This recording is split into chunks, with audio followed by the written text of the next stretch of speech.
When I was 11, I picked stocks. I had the whole wrong idea. I was interested in watching stocks, and I thought stocks were things that went up and down, and I charted them. I read books on technical analysis. I read Edwards and McGee. I think that was the classic then, hundreds and hundreds of pages. And I read that whole thing over and over again. I read everything.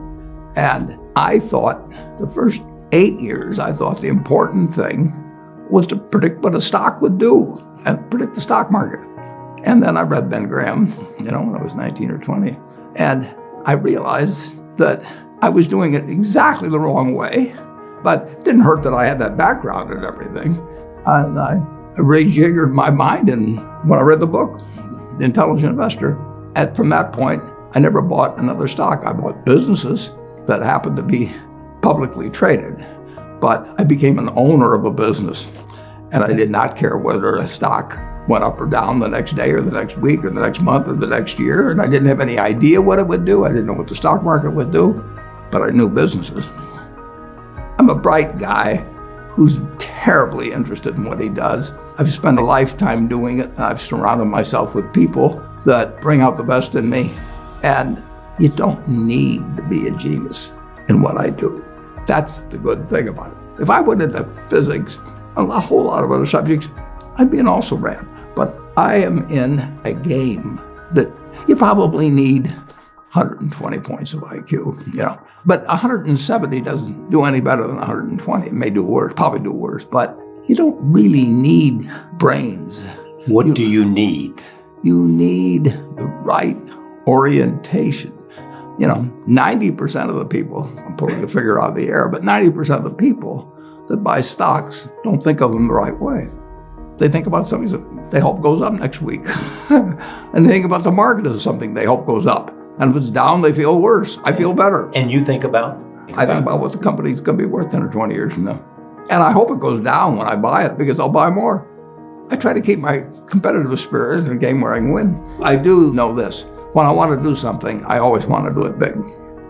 I put my whole net worth in City Service Preferred, $114.75. Right. And I've never, since that day, and March 11th, 1942, I have never had less than 80% of my money in American business.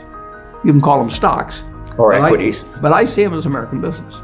I've owned a piece of American business, at least 80% at all times. I don't want to own anything else. I want to own a home and things my family wants and all that. But owning 5 homes doesn't mean anything to me, because I can be happy in one home, and there's a certain amount of things that go wrong with everything. And if I got 2 homes, I know I've got more problems and I don't have more happiness. What brings you the happiness? What makes me happiest is what I'm doing. I enjoy 2 things about it. One, I know I'll win over time. That doesn't mean I'll beat everybody else or anything like that. But I'm in a game that's very, very, very easy if you have the right lessons in your mind about what you're buying. I'm not buying stocks. I'm buying pieces of overwhelmingly American business. And I'm happy when I'm doing it. I'm happier when stocks are going down, because I can buy more of them with the same amount of money. I'd be happy if I was a farmer. I'd want farmland to go down so I could buy more acreage. It just makes sense. I'll tell you the second thing I really like. I like being trusted by people. I would rather do what I do with partners than do it sitting in a room myself, even though I might make more money that way. Let's pretend there is no stock market. Let's say I had to buy these privately, like you buy a farm privately, like you buy an apartment house privately. They're investments. So you're looking to say, what can I do with money I've saved to put it away so I feel good about getting it back later under any circumstances, but not necessarily on a given moment. But if I have a farm, it's going to take me a while. But people would be so much better if they actually didn't have a stock market in terms of buying businesses. The United States economy, and it's very easy to look at the statistics on it. I mean, more people, a greater percentage of the American population is wealthy now, or having more income now than they've ever had. And if you look at whether Bank of America would give you their average deposit, I mean, you just look at the wealth that's out there. That doesn't mean everybody's wealthy, but it does mean relative to any other period of time, I mean, people have more money now. They get mortgages at lower rates than they've ever gotten. So if they want to buy a house or something, right today, you live in an environment where the bottom 2% in terms of income in the United States, the bottom 5%, and for sure the top 1%, all live better than John D. Rockefeller was living when I was 6 years old. John D. Rockefeller was the richest man in the world.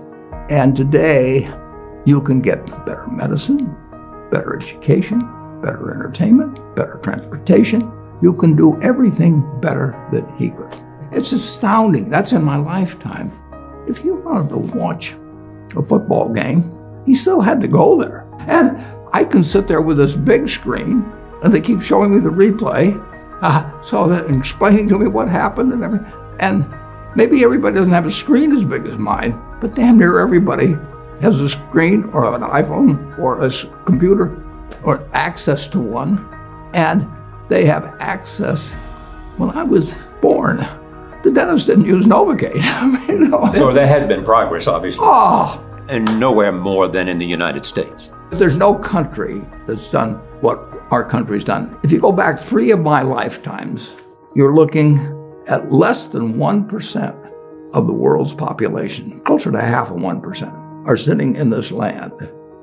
They don't work harder than people in all the rest of the world. I mean, in terms of hours of unpleasant labor, everybody's got hours of unpleasant labor in those days practically. They don't come laden with gold and, they are half of 1%. And they work the same hours, they got the same IQs. They may be a little self-selected in terms of enterprise, in terms of going across oceans and things. And fast forward a couple of lifetimes, and they've got 20% plus of all the bounty in the world.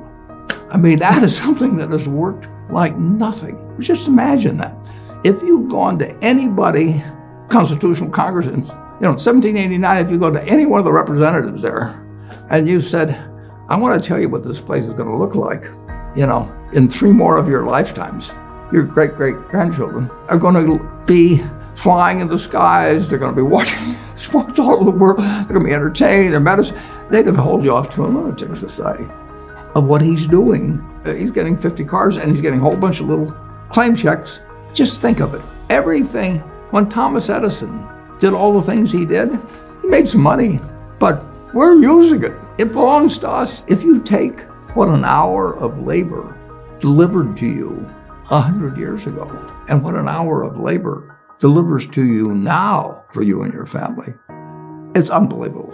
Capitalism doesn't say get rid of a referee and a government. We've got a government that can tell capitalism what to do. And they do, and that's just what they should do. And they do it in different ways at different times and all kinds of things. But it's claim checks on future output.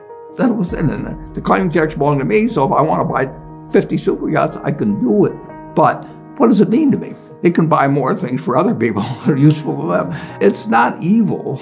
The federal government is the boss in the end. And they shouldn't screw up capitalism, and capitalism shouldn't screw up the federal government. It's very simple. It's evolving, always. We started in 1789. We had business, and it's gotten far, far, far, unbelievably more productive for people. And the only thing it can do with what it produces is give it to other people. It isn't like the 50 richest guys in the country can say, I'm just going to eat everything. They're turning out products. iPhone that I have, which I'm probably the least capable guy in the world of working with it, but it makes life better. But that comes with government. So far, we've got the best system. We've got a better system than we used to have, and we'll have a better system 50 years from now. Why are you so sure? Well, I've seen 91 years of it. I've never seen a period where I didn't believe that. Not every aspect. We can go backwards in some, and no, it's not. But it's unbelievable what has happened. I mean, just think of it. We've had a civil war, we've had a Great Depression, we've had all these things. Pandemics. Yeah, I'll guarantee you we'll have something, next year and the year after and the year after.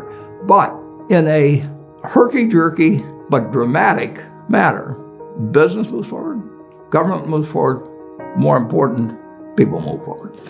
I mean, I am happy to tell people that the same thing I've told them before, but they'll never get the message, most of them, but a few do, that the most, best thing to do If you want to invest for the long term, His index. and it's the S&P 500 index. Right. And what's happened, of course, is that organizations like to grow. So they set up indexes on different industries, different countries. And as soon as you do that, you're violating basically what Jack Bogle said. He says you don't know enough to pick the right businesses, which means you don't know enough to pick the right countries, you know enough